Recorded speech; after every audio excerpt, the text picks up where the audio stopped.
खरं म्हणजे आजचा हा महाराष्ट्रातला ऐतिहासिक दिवस आहे आणि ऐतिहासिक विजय देखील आहे.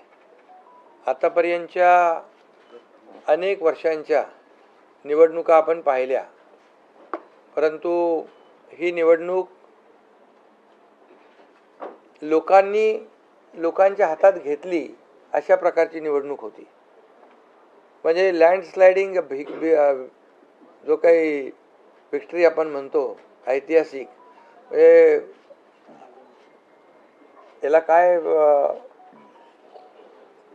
शब्द वापरायचे मला कळत नाही, परंतु लोकांनी मतांचा प्रेमाचा वर्षाव महायुतीवर केला. कारण लाडकी बहीण असेल, लाडका भाऊ असेल, लाडका शेतकरी असेल, एकंदरीत सगळ्याच घटकातल्या लोकांनी यावेळेस महायुतीवर प्रेम दाखवलं आणि त्यामुळे मी सगळ्या मतदारांना मनापासून धन्यवाद देतो आणि त्यांना एवढ्या मोठ्या ऐतिहासिक विजयासाठी साष्टांग दंडवत घातला पाहिजे अशा प्रकारचं काम मतदारांनी केलेलं आहे. खरं म्हणजे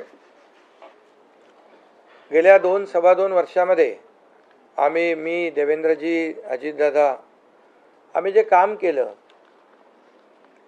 या राज्यामध्ये की शिवसेना, भाजपा, राष्ट्रवादी, RP, आमचे आठवले साहेब इकडे आहेत आणि आमचे इतर घटक मित्रपक्ष, आणि जे निर्णय आम्ही घेतले ते निर्णय आतापर्यंतच्या इतिहासामध्ये न भूतो न भविष्यते असे होते. म्हणजे एकीकडे विकास केला आम्ही, डेव्हलपमेंट, म्हणजे जे 2.5 वर्षात महाविकास आघाडी सरकारने जी काही कामं बंद पाडली होती, स्पीड ब्रेकर टाकले होते, सगळी कामं थांबवली होती. तुमच्या काळातली जी कामं, जसं महाविकास आघाडीचं सरकार 2019ला आलं त्यानंतर ती सगळी कामं बंद पाडली.